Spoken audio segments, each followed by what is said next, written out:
Appreciate that.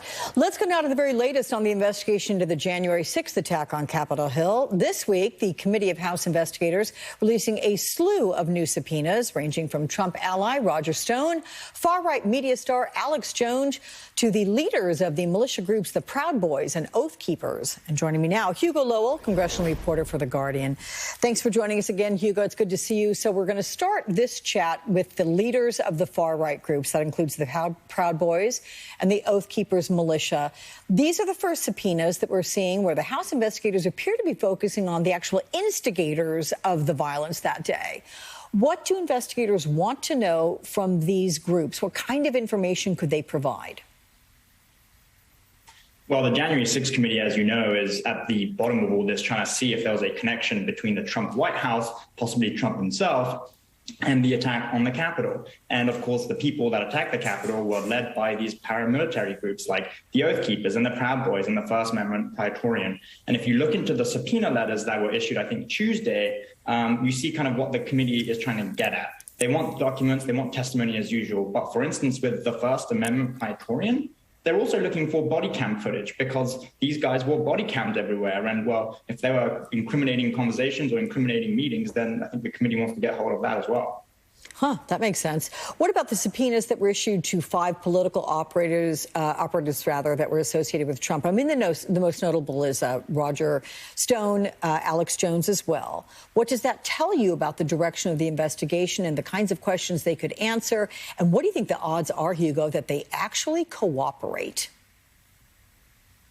Well, I think these subpoenas are really interesting. If you look at the subpoena letters for these two guys, like Roger Stone, Alex Jones, what becomes clear is that the committee has noticed that these two guys, huge figures in Trump world, were invited to speak at the rally before the January 6th attack, and they were also invited to lead the march from the rally to the Capitol.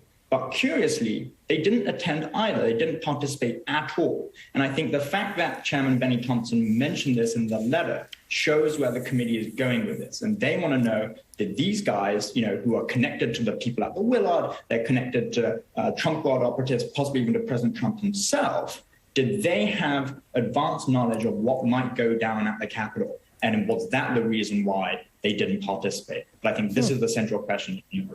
Yeah, I'm curious because over the holiday, Trump ally Steve Bannon filed a motion to request that all the documents in his case be made public.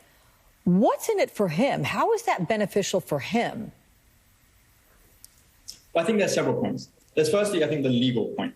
His lawyers, Evan Corcoran and the rest of his legal team are saying, well, if there are documents that arise during discovery that would be beneficial to our client, i.e. Steve Bannon, then we would like that to be public. So, we can wash this in the court of public opinion as well, and we can put this on our War Room podcast, and we can fundraise off this. So I think that's the first point. But the second point is it's also this contributing to how Steve Bannon likes to turn everything into a circus, right? He thinks the select committee is not legitimate.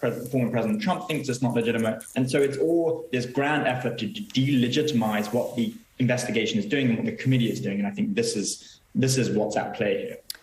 Let me ask you about the D.C. Circuit Court of Appeals preparing to hear oral arguments Tuesday on whether those hundreds of pages of White House documents can be given to House investigators, because earlier this week, the court told Trump's lawyers, the committee, and the National Archives they should be prepared to address whether the court even has the legal authority to hear the case at all.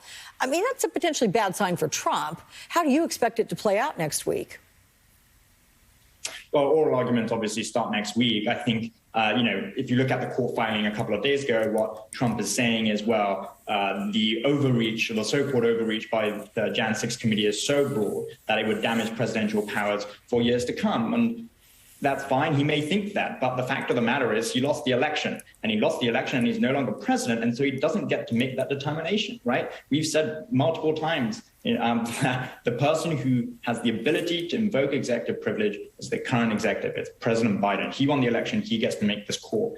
Dana Remus, the White House counsel, has already made this clear in multiple letters. The D.C. District Court agrees. So everyone agrees that Biden, if he wants to, can release these documents, and that's what he's decided. So I think the Court of Appeals hearing ultimately will probably end in a bad situation for Trump. I mean, yes, you raised this point about does the court even have the legal authority to decide this? As I think NBC's Pete Williams reported earlier in the week, and this is a central question. So it may be a bad couple of weeks in the offing for the former president.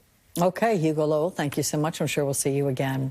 It was a victory for the prosecution and an example for other racial justice cases, but the fallout and reflection around the death of Ahmaud Arbery is far from over.